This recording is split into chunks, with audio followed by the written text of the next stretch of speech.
Hey there guys, welcome back to Texas Beer Reviews, and on this episode we will be looking at Stone's Xocoveza. This is the 2016 vintage, and this is their winter spiced mocha stout. It's a stout brewed with cocoa, coffee, peppers, vanilla, and cinnamon and nutmeg. So a bunch of different additives to it. This was bottled on November 13th of this year. It comes in at 8.1%. And this one actually comes from... Okay, I actually don't know. They have two different breweries, California and Virginia. I would assume it's still from California. I don't know. Anyway, I bought this at my HEB. Usually don't have a super interesting singles wall. There's a few things. I try to get more local type stuff from there, or I want to do a few bit more local stuff, but you know, they did have Xocoveza, and I haven't had it since the first time 2 years ago that they did it. Thought it'd be fun to review. Now, what I did with this beer, kind of messed up. I came home last night after I bought it, and I wanted to review it then. Threw it in the freezer because it was warm off the singles wall. Ate, kind of got sleepy. I reviewed the brash beer because I wanted to get that review since they had just released that.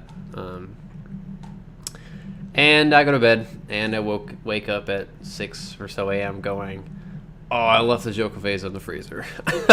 So took it out, defrosted, threw it in the cellar, and yeah, so this was frozen over the previous night. Don't know how it's gonna be, so I guess we'll find out. And I've never had beer that had been previously frozen, so be a little experiment, I guess. Hopefully nothing much has changed, but you know, for science, I guess, indirectly. See if it still has carbonation and all that. Yeah, so quite a bit. It's actually pretty nice. A little bit left. So pours out this, you know, stout color, dark brown black. It's got a pretty big tan head, light mocha, and it's pretty solid. So check out the aroma. Oh, a little bit much. So I'm definitely getting the chocolate, coffee, and some cinnamon. Not very much though. Maybe a hint of vanilla. Definitely getting the big like cola like flavor or aroma. Kind of you know, brown sugar cola. More of a, gives off more of like a dark chocolate. Yeah, the chocolate's the biggest thing. There's some coffee. There's a hint of cinnamon. I can't really say I'm picking out nutmeg. No peppers. And maybe a faint vanilla. That's really what I'm getting off this. Picked up the cinnamon a little bit more there. It smells very festive. So check out the aroma, or taste. Cheers.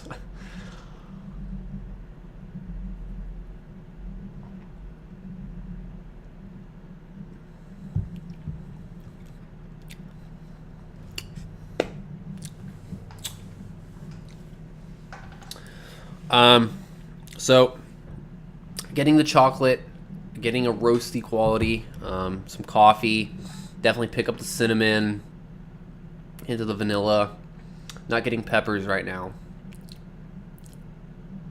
And the nutmeg, I kind of get like this sort of fall, like spicy kind of bitterness to it, you know. I guess that probably what's coming through me through the nutmeg, you know. I don't eat nutmeg a lot, but it has that kind of, you know, that Christmassy, spicy type, bitter type quality. What I've had it in certain beers, whatever. It's all right. Christmas bomb, I think, you know, uses nutmeg. I'm not a big fan of nutmeg in beers, to be honest, but it definitely has some solid bitterness on the back end. And the mouthfeel's pretty spot on. I mean, it's not thick, but the carbonation I like a lot. It's a bit softer.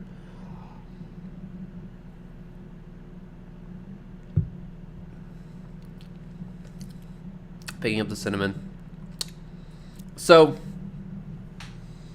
if I didn't know it was previously frozen, I don't really think I would have anything really to complain about in that regard, or would think anything of it. I'd like to have it not frozen to see if there's any sort of difference there. But honestly, I can't find anything really out of the ordinary that would be wrong with the beer. Now, as far as my opinion on it, or how I feel that it could be improved, I really don't care for the nutmeg. Definitely, it has. I'd like the body to be, of course, a little bit thicker, but it is only 8.1%. So you wouldn't get super thick. I mean, it's silky. Of course, I like a bit, a bit heavier body. But it has a very big kind of a roasty sort of acrid type bitterness to it. Now it is stone. I don't know how heavily they hop this, or the kind of roasted malts or anything that they use with it. But I'd actually like this to be a bit sweeter, not so bitter, not so roasty. Kind of has that, like I mentioned, sort of an acrid type roastiness that I don't really like in the finish. Well, the chocolate's nice. I would like some more coffee.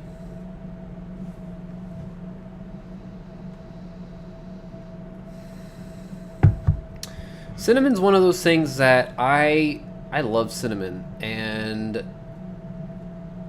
really used to love cinnamon in beers too, and I'm kind of not feeling cinnamon in beers as much anymore. I think it's a little too weird.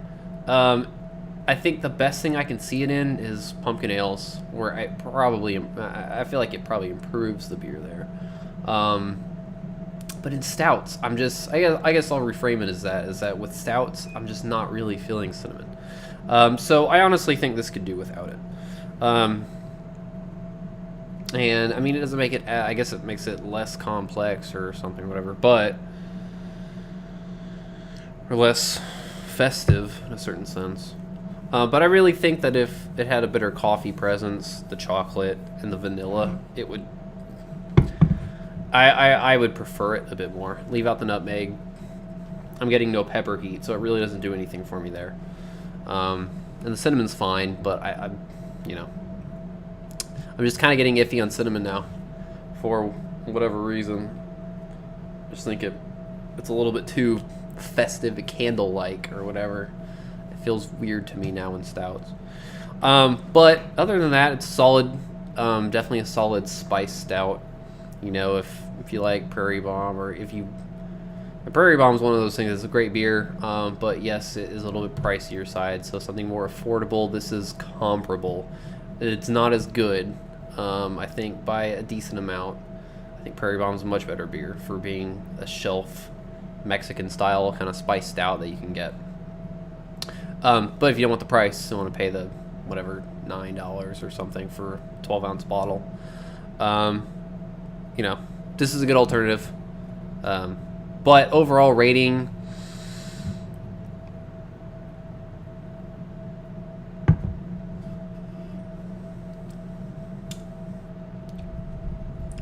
it really reminds me of the last time I had it. That's what I'm saying. Like, yeah, I previously accidentally froze it, but I don't really think it changed the beer from what I'm getting, because it does taste very similar to the first time I had it. Because the first time I had it, I think I expected a little more, of course, for some of the other big popular ones, and it was fine. Good, available shelf type beer for that style. But there are better options if you want to pay more money for it, or hunt for them, I suppose. Overall, I'm gonna go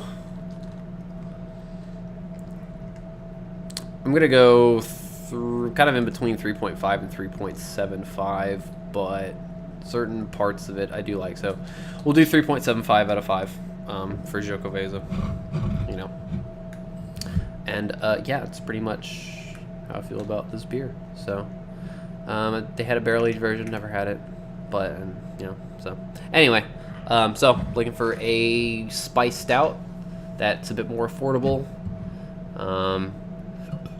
Give it a whirl and see what you think.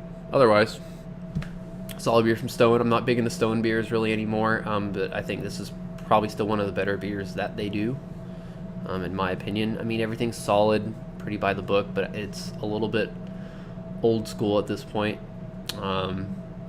Craft beer is kind of changing for sort of what's popular in certain styles, and I don't think Stone has evolved quite enough yet to keep up with it.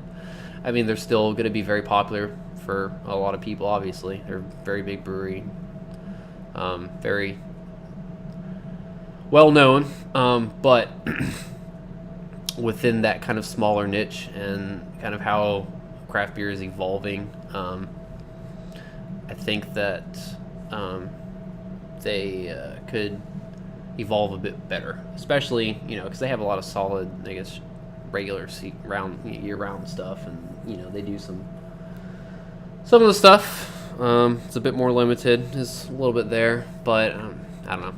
Anyway, I guess my 2 cents on Stone.